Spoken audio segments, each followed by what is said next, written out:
মুহতারাম হাজিরিন, আলোচ্য বিষয় দেওয়া হয়েছে খিলাফা গঠনের পদ্ধতি। মুখতাসার কিছু আলোচনা করে শেষ করে দেব ইনশাআল্লাহ।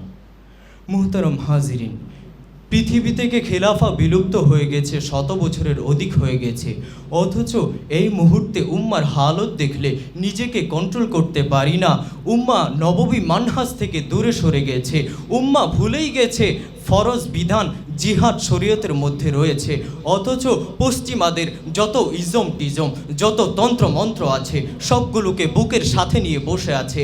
এবং কি যেই গণতন্ত্র পৃথিবীর 1 ইঞ্চি মাটিতে 1 মিনিটের জন্য ইসলামী শাসনকে সমর্থন করেনি, ইসলামী শাসন কায়েম করেনি, সেই গণতন্ত্র দিয়ে ইসলামী শাসন কায়েম করার ব্যর্থ প্রচেষ্টা করা হচ্ছে।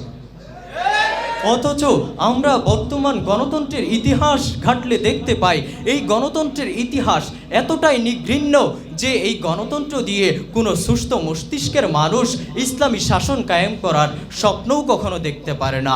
কারণ আমরা জানি 1971-এ এই গণতন্ত্রের টুটি চেপে ধরে শেখ মুজিব বাকশাল কায়েম করেছিল, আর তখন মেজর ডালিমেরা শেখ মুজিবকে সপরিবারে জয় বাংলা করে দিয়ে এই গণতন্ত্রের জীবনকে বাঁচিয়েছিল। শুধু তাই নয়, এরশাদ সরকার শেখ মুজিবকে যেভাবে এইভাবে হত্যা করা হয়েছে, ঠিক সেইভাবে এরশাদ সরকার গণতন্ত্রের টুটি চেপে ধরে স্বৈর শাসন কায়েম করেছিল। আর তখন বর্তমান গুলিস্তানের 0 পয়েন্টে নূর হোসেন নামের এক আল্লাহর বান্দা দাঁড়িয়ে গণতন্ত্রের জীবনকে বাঁচিয়েছিল। শুধু তাই নয়, গত 16 বছরে গণতন্ত্রের টুটি চেপে ধরে শেখ হাসিনার সরকার বাংলাদেশে ফেসিবাদের রাজ্য কায়েম করেছিল। আর তখন আবু সাঈদ ও মুগ্ধেরা গণতন্ত্রের জীবনকে বাঁচিয়েছিল।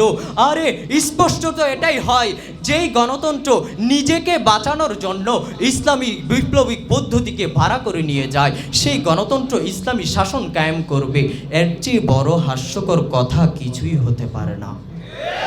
মুহতারাম হাজিরিন, তো বলছিলাম খিলাফা গঠনের পদ্ধতি নিয়ে। আপনি যদি খিলাফাই কায়েম করতে চান, দেখুন আফগানিস্তানের দিকে, তাকান সিরিয়ার যুবকদের দিকে, তারা কোন পদ্ধতিতে ইসলামী শাসন কায়েম করেছে, তারা কিভাবে খিলাফা কায়েম করেছে।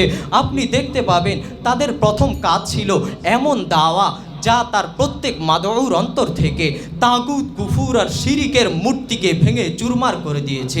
পরবর্তীতে এদাদ এবং জিহাদের মধ্যে দিয়ে ইসলামী শাসন কায়েম হয়েছে।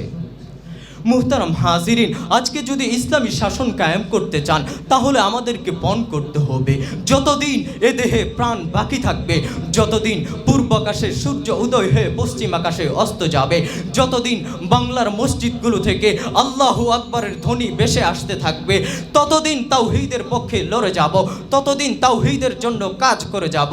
এবং কি ফাঁসির কাষ্টে দাঁড়িয়েও বলবো, লা শারকিয়া ওয়ালা গরবিয়া, লা শারকিয়া ওয়ালা গরবিয়া, ইসলামিয়া ইসলামিয়া, হয়তো শরিয়া নয়তো শাহাদা, হয়তো শরিয়া নয়তো শাহাদা, লা ইলাহা ইল্লাল্লাহ। ওয়া আখির দাওয়ানা আলহামদুলিল্লাহি রাব্বিল আলামিন। আসসালামু আলাইকুম ওয়া রাহমাতুল্লাহ।